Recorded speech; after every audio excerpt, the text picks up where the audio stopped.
Bien, señores, y estamos ya a mediados de año y eso es importante, ya como baja el tiempo.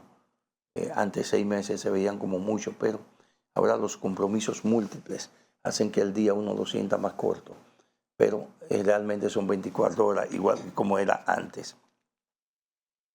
Ahí he notado en algunos medios y muchas personas opinando incluso, sobre el tema de la rebaja de los precios de los combustibles. El presupuesto general de la nación establecía, creo que 70 pesos, o sea, una proyección de $70 el barril de petróleo. Tiene 5 días, está por debajo de eso, por debajo de los $70. Y creo que el gobierno anunció a partir de hoy también algunas rebajas de los combustibles. Pero mucha gente se olvidó que esa ley que se aprobó el mes pasado en el Congreso, la ley anticrisis, que esa ley establecía, fijaba unos precios de los combustibles, lo congelaba por 90 días. Y entonces mucha gente, incluso partidos políticos, no, se olvidaron de eso, de ese concepto de esa ley, y entonces lo que plantearon, no, hay que rebajar los precios de los combustibles. Pero rebajar los precios de los combustibles, eso sería lo que todos nosotros queremos, porque eso indefectiblemente va a incidir en los precios de los combustibles, de los alimentos y de otras cosas más. Pero el gobierno ya decidió hacer algunas rebajas, aunque la ley establece, debería mantenerse congelados esos precios. Pero si la medida que anuncia el gobierno beneficia a los consumidores, pues entonces bienvenido sea, porque eso es lo que necesitamos aquí en el país, que mucha gente decida desprenderse de algo para colaborar con los otros. El gobierno tuvo grandes déficits. Podemos recordar cuando el precio del petróleo llegó a superar los $100, eso como resultado del enfrentamiento bélico entre Irán y Estados Unidos, que inició el 28 de febrero de este año. Entonces, durante esos días de marzo y abril y mayo, esos 3 meses, fueron 3 meses de alzas constantes en los precios de los combustibles y le costó al gobierno una gran cifra, una gran cantidad de dinero en subsidio. Pero nada, ahí están ya los resultados y está la posibilidad de que la situación comience a normalizarse rápido y que nosotros tengamos menos problemas a la hora de desarrollar los planes antipobreza o los planes que ayuden a mitigar o a mejorar las condiciones de vida de la gente. Miren, hay una escuela en Cancino. El periódico nacional publicó una foto hace un año de las condiciones en que se estaba esa escuela. Es una escuela que la están construyendo hace una década. Sin embargo, ayer vi ahí el fotoreportero Jorge González, publicó una foto del día de ayer de ese centro. Señores, y en un año de supuestamente trabajo, no se nota ningún avance. Y eso es dramático porque el problema fundamental todavía aquí en este país sigue siendo la falta de aula. Ese sigue siendo uno de los problemas, la falta de aula. Claro, yo no quisiera exagerar diciendo que los profesores tampoco sirven.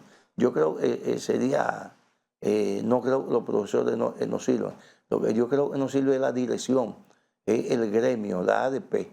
Eso es lo que no sirve, porque eso es lo que impide incluso en muchos profesores un deseo de impartir docencia, vayan a las aulas, porque la ADP le dice que no vayan, porque tenemos una marcha, porque tenemos una actividad, porque tenemos tal cosa.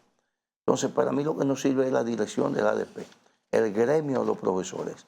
Pero profesores, yo creo que hay muchos profesores. Mire, la profesión de educación, de educador, es una de las más difíciles. Para eso sí hay que tener vocación. Para usted sentarse en un aula a enseñar a gente que quiere aprender, pero también a otros que no quieren aprender.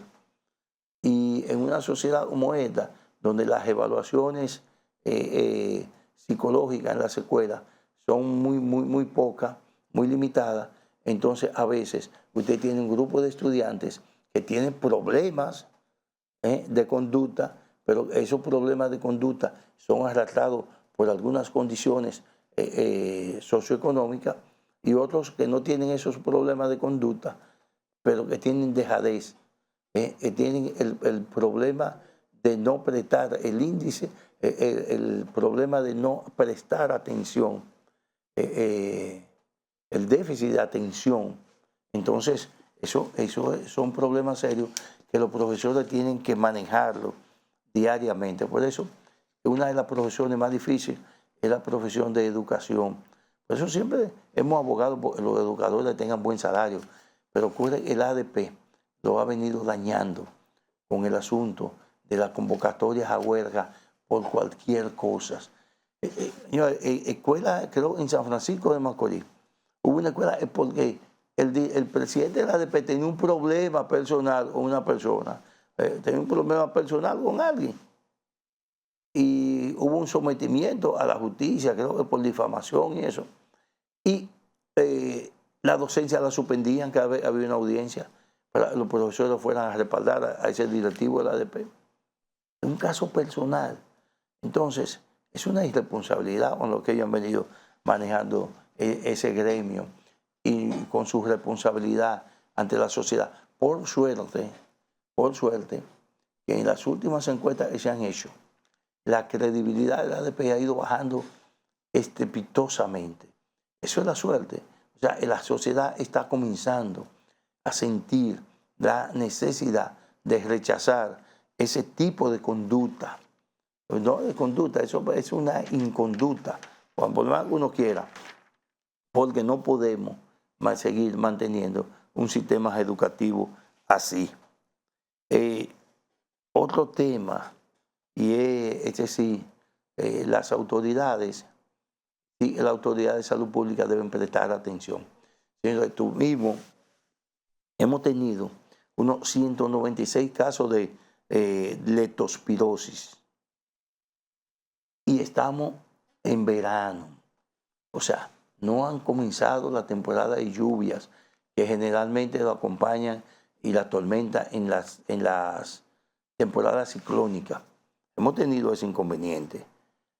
Y si tenemos esa cantidad, que un reporte de salud pública, dame con relación al año pasado, ¿qué pasó aquí?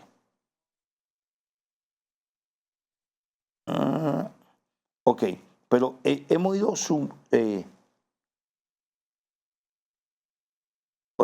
hay 196 casos, pero van 15 muertos a causa de la leptospirosis. La leptospirosis es una enfermedad que realmente se transmite a través de las heces fecales de las ratas. O sea, es una enfermedad que la rata es endémica en las ratas, en los cuerpos, pero no lo afecta a ellos.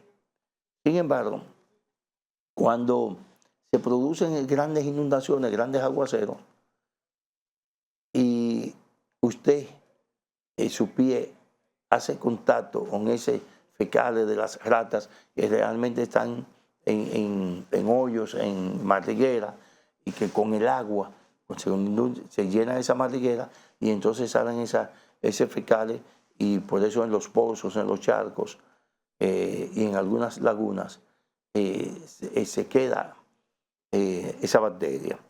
Y entonces usted, caminando descalzo de manera accidental o consumiendo alimentos enlatados, ahí sí hay que tener cuenta. Miren, y conozco el caso de una arquitecta del Banco Central que en una ocasión murió de leptospirosis al sacar un refresco de lata de una de esas neveras, usted le echa moneda. ¿Qué es lo que pasa? Los colmados, que generalmente tienen alimentos, y donde hay alimentos, casi seguro hay ratas. Las ratas en los colmados se orinan sobre la lata, sobre todo encuentran bajo, en espacio bajo ellos puedan subir. Entonces, si usted compra cualquier enlatado y lo pega a la boca sin antes lavarlo, entonces usted es un candidato a una leptospirosis. Pero, ¿cuál es el problema? Si usted sabe que tiene leptospirosis, eso se cura de una vez. Pero la leptospirosis comienza a reflejarse con síntomas de gripe. Y entonces, este es un país de todo el mundo es médico, porque aquí se medica a la gente. Me siento esto y coge para la farmacia.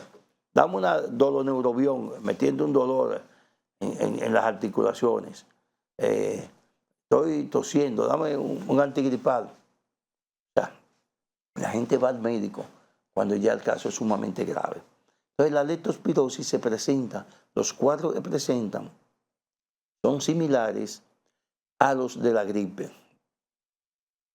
Por eso es que cuando la bacteria ya te ha cubierto casi el cuerpo completo, entonces ya tú vas al médico y algunos médicos incluso comienzan a tratarte con medicamentos para la gripe, entonces puedes colapsar. Por eso hay 15 muertos, pero es porque no se le detecta a tiempo, porque hay medicamentos para resolver ese problema. Siempre el diagnóstico esté a tiempo. Y eso pasa no solamente con la leptospirosis, sino pasa también a veces con el dengue, que llega a convertirse en dengue hemorrágico. Y estoy hablando de dengue, estoy hablando de leptospirosis, porque leí un informe aquí de salud pública precisamente, que dice que desde la semana 24 hasta la 30, el sistema de vigilancia epidemiológica de salud pública contabilizó 30 casos de leptospirosis en el territorio nacional.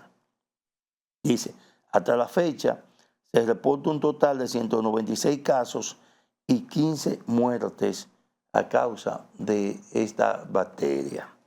Entonces, es un informe de salud pública y por eso me llama la atención, porque no estamos en temporada de lluvia y en temporada de lluvia esos casos aumentan significativamente. Y hablo de dengue porque recuerden que el dengue es endémico en República Dominicana y cuando vienen estos tiempos de calor, con este calor sofocante que hace ahora, entonces hay una proliferación, una reproducción masiva de los mosquitos, del mosquito Aedes aegypti, que es quien produce generalmente y transmite el dengue. Y por eso es que hay que prestar atención. Y antes de que comiencen a llegar las temporadas ciclónicas, es bueno que la gente vaya limpiando su entorno, que vaya eliminando las gomas viejas, los neumáticos. Este es otro problema, ahí también quería llegar. Señores, en los barrios la gente está usando los neumáticos para marcar espacio en la calzada, o sea, en las calles. Si usted va al ensanche de la Fe, usted se va a encontrar cientos de neumáticos en las calles. A veces a mí pasa y los recoge, pero se va a encontrar cientos de neumáticos marcando espacios de estacionamientos en negocios de repuesto, en gomera, farmacia, todo tipo de negocios, colmados, lo hacen así. Pero eso es un alto riesgo para la salud porque ante cualquier llovizna, esas gomas se llenan de agua y al estar en un lugar fijo, llena de agua, se convierten en un centro de reproducción masivo del mosquito Aedes aegypti. De ese tema vamos a seguir conversando después de esta pausa comercial.